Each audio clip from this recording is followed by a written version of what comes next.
Assalamualaikum warahmatullahi wabarakatuh. Selamat pagi anak-anak. Bagaimana kabar kalian hari ini? Sehat? Alhamdulillah kalau semuanya sehat. Sebelum memulai pelajaran pada hari ini, mari kita berdoa bersama-sama ya. Berdoa dimulai.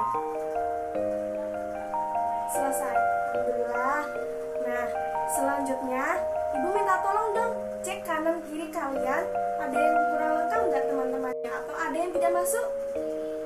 Alhamdulillah kalau semuanya masuk, berarti murid pada hari ini hadir yaitu 10 anak ya.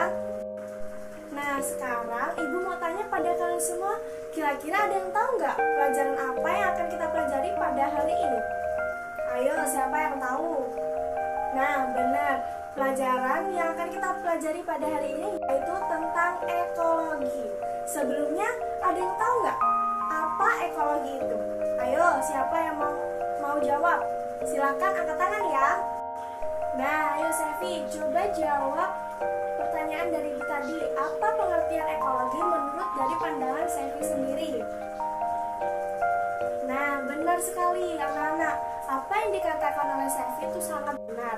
Jadi, ekologi ini merupakan cabang ilmu biologi yang mempelajari tentang interaksi makhluk hidup dengan makhluk hidup lain dan juga tentang lingkungan sekitarnya.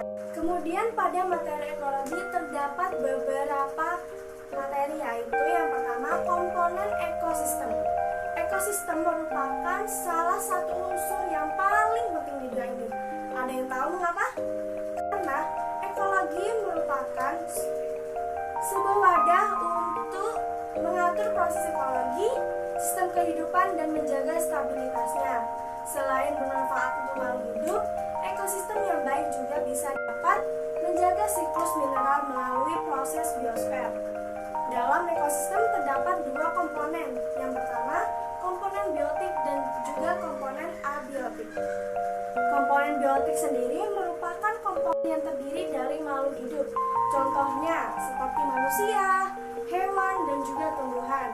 Sedangkan komponen abiotik terdiri dari beberapa benda-benda tak hidup. Nah, sedangkan pada komponen abiotik ada yang tahu nggak apa contoh dari komponen abiotik?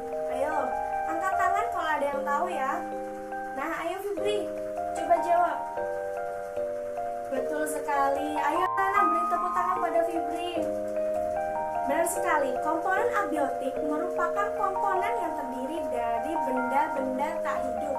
Contohnya seperti udara, air, dan juga cahaya matahari. Komponen biotik dibagi menjadi 3. Yang pertama yaitu produsen atau autotrof. Produsen atau autotrof merupakan makhluk hidup yang mampu menghasilkan makanan sendiri melalui proses fotosintesis. Biasanya tumbuhan yang menjadi organisme autotrof, tumbuhan masuk dalam kelompok produsen karena mampu menghasilkan makanan melalui fotosintesis yang bisa dikonsumsi oleh makhluk hidup lain dan tumbuhan itu sendiri. Kedua yaitu konsumen atau heterotrof. Makhluk hidup yang masuk dalam kelompok ini adalah makhluk hidup yang tidak bisa menghasilkan makanan mereka sendiri. Kelompok heterotrof dibagi kembali menjadi 3 kelompok. Yang pertama, herbivora atau pemakan tumbuhan yang hanya mengkonsumsi tumbuhan atau produsen. Yang kedua, yaitu karnivora atau pemakan daging, mengkonsumsi makhluk hidup herbivora. Yang ketiga, yaitu omnivora atau pemakan tumbuhan dan daging yang bisa mengkonsumsi baik tumbuhan maupun daging. Kemudian yang terakhir yaitu decomposer. Decomposer merupakan organisme yang mengurai komponen biotik yang sudah mati. Kelompok ini sangat penting karena mereka membantu mengurai dan mendaur ulang nutrisi untuk yang bermanfaat bagi tumbuhan. Contoh dari organisme yang masuk dalam kelompok decomposer adalah bakteri dan berbagai macam dari jamur. Kemudian, ekosistem sendiri terdiri dari 2 jenis ekosistem. Yang pertama yaitu ekosistem alami. Ekosistem alami ini terbentuk dari tanpa adanya campur tangan manusia sama sekali ya. Sedangkan ekosistem buatan terbentuk dari campur tangan manusia. Ekosistem alami terbentuk secara alami tanpa campur tangan manusia, ekosistem alami terbagi menjadi dua, yaitu ekosistem air yang merupakan ekosistem yang terdapat di suatu badan air seperti ekosistem air laut dan ekosistem air tawar. Yang kedua yaitu ekosistem darat yang terletak di daerah daratan. Contoh dari ekosistem ini adalah hutan, padang rumput, hingga gurun. Kemudian untuk ekosistem buatan terbentuk karena adanya campur tangan dari manusia. Contohnya kebun, kolam, hingga sawah. Peran cahaya matahari dalam mempengaruhi pertumbuhan tanaman adalah sebagai salah satu syarat untuk terjadinya fotosintesis. Dalam proses inilah energi dari matahari akan diubah, yaitu bab selanjutnya yaitu tentang aliran energi. Aliran energi merupakan rangkaian urutan perpindahan bentuk energi dari satu energi ke bentuk energi yang lainnya, dimulai dari sinar matahari, lalu ke produsen, ke konsumen primer atau herbivora, ke konsumen tingkat tinggi atau karnivora, sampai ke subproba. Kemudian dalam proses perpindahan selalu terjadi pengurangan jumlah energi setiap melalui tingkat trofik makan-memakan. Energi juga dapat berubah menjadi bentuk lainnya seperti energi mekanik, energi kimia, energi listrik, dan juga energi panas. Perubahan bentuk energi menjadi bentuk lain disebut sebagai transformasi energi. Peran cahaya matahari dalam mempengaruhi pertumbuhan tanaman adalah sebagai salah satu syarat untuk terjadinya fotosintesis.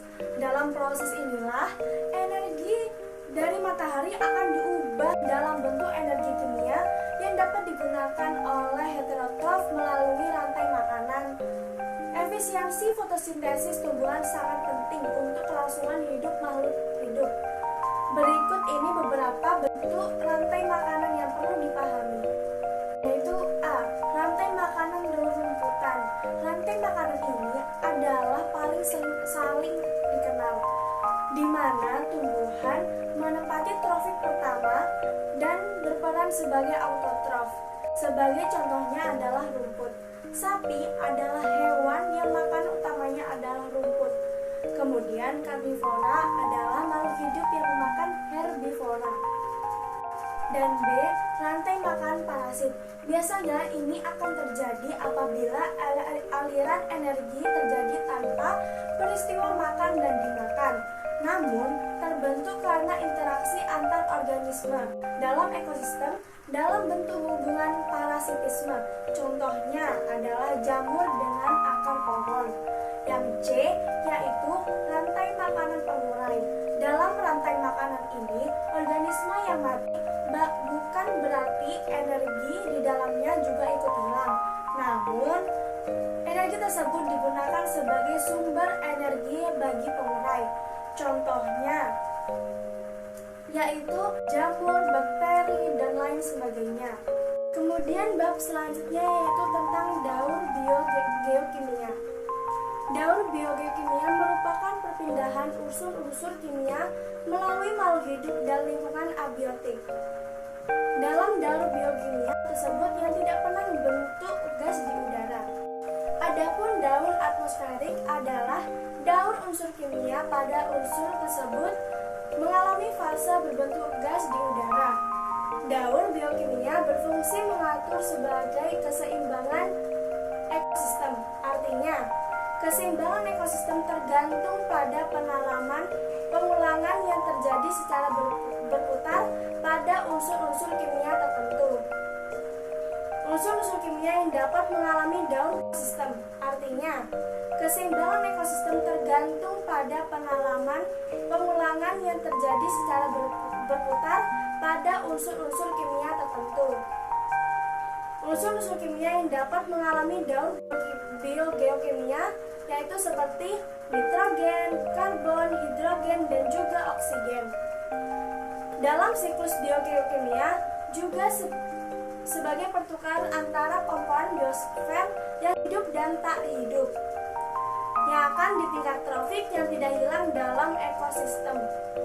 Kemudian siklus dalam pembentukan daur biogeokimia diantaranya adalah sebagai berikut. Yang pertama, penguapan. Pada siklus ini, atmosfer dengan pembentukan dalam keadaan jenuh, uap air atau awan menjadi noda air yang kemudian jatuh dalam bentuk hujan atau salju.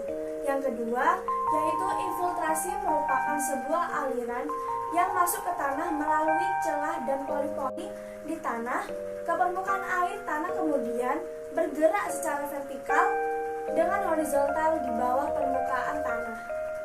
Yang ketiga, yaitu permukaan air adalah sebuah limpasan dalam permukaan, biasanya diamati di daerah perkotaan dengan membentuk sungai utama pada permukaan di sekitar daerah aliran menuju laut. Fungsi dari daur biogeokimia ialah daur atau siklus materi yang membalikan lagi seluruh unsur-unsur kimia yang telah digunakan oleh seluruh yang ada di muka bumi, dari komponen biotik ataupun komponen abiotik, yang pada akhirnya berkesinambungan atau seimbang dalam kehidupan di bumi dapat terjaga.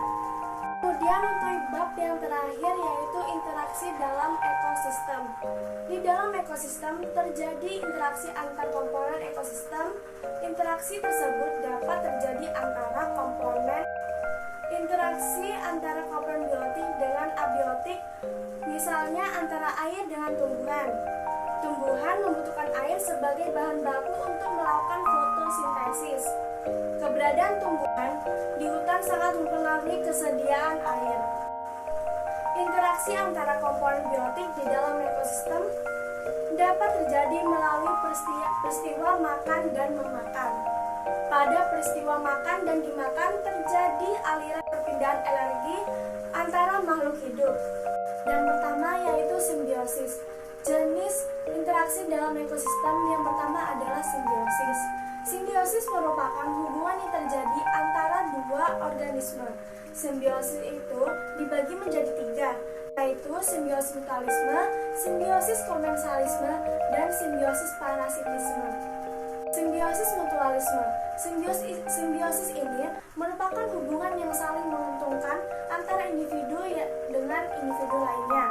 Contohnya antara lebah dan bunga atau ikan badut dan anemon laut. Berbeda dengan simbiosis mutualisme, simbiosis komensalisme merupakan hubungan yang terjadi ketika satu individu diuntungkan, tetapi individu yang lain tidak merasa diuntungkan atau dirugikan. Contohnya, ikan remora dan ikan hiu. Jenis simbiosis yang terakhir yaitu simbiosis parasitisme. Pada jenis ini, simbiosis ini ada satu pihak yang diuntungkan, sedangkan pihak yang lain dirugikan. Contohnya antara lain benalu dan inangnya, serta kutu dan rambut manusia. Kemudian yang kedua yaitu kompetisi. Kompetisi merupakan persaingan yang terjadi antara dua spesies. Kompetisi dapat dibagi menjadi dua, yaitu intraspesies dan interspesies. Intraspesies adalah persaingan antar dua spesies yang sama. Misalnya, kompetisi antar kuda Nil untuk memperoleh pasangan. Kemudian yang ketiga yaitu predasi. Predasi adalah interaksi antara pemangsa dan mangsanya. Kamu pernah melihat cheetah mengejar rusa? Kemudian mangsanya kan? Nah, itu merupakan salah satu contoh predasi. Kemudian yang terakhir yaitu rantai makanan. Rantai makanan adalah proses perpindahan energi makanan melalui seri organisme. Pada rantai makanan terdapat produsen, konsumen 1, konsumen 2, dan juga konsumen 3. Alur pada rantai makanan bergerak secara linier dari produsen ke konsumen teratas.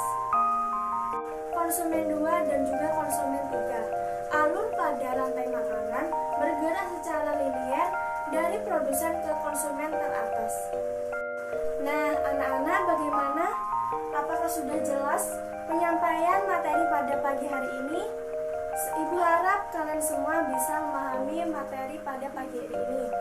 Dan kesimpulan materi pada pagi hari ini yaitu ekologi menjelaskan tentang bidang kajian ekologi, data faktor lingkungan, faktor-faktor lingkungan yang mempengaruhi kinerja organisme, struktur karakteristik ekosistem, dan sebelum Ibu akhiri materi pada pelajaran pagi hari ini, Ibu ingin meminta tolong pada kalian semua. Di sini kan semuanya muridnya jumlahnya 10 anak kan. Jadi Ibu minta tolong buatlah masing-masing 2 kelompok. Kemudian diskusikan tentang bagaimana lingkup ekologi dan juga pembagiannya. Kumpulkan minggu depan ya anak-anak. Kemudian untuk pertemuan selanjutnya, Ibu harap kalian mulai sekarang siapkan materi tentang keanekaragaman hayati. Silahkan semuanya dipelajari dahulu. Minggu depan nanti Ibu akan tanya satu-satu, oke? Kemudian sebelum kita akhiri pembelajaran pada pagi hari ini, mari kita berdoa bersama-sama. Semoga pelajaran pada pagi hari ini bisa bermanfaat dan juga bisa diterima dengan baik. Dan juga Ibu juga meminta maaf jika penjelasan Ibu kurang baik atau kurang dimengerti. Berdoa dimulai. Selesai. Sekian pembelajaran pagi hari ini. Assalamualaikum warahmatullahi wabarakatuh. Selamat bertemu di pertemuan selanjutnya.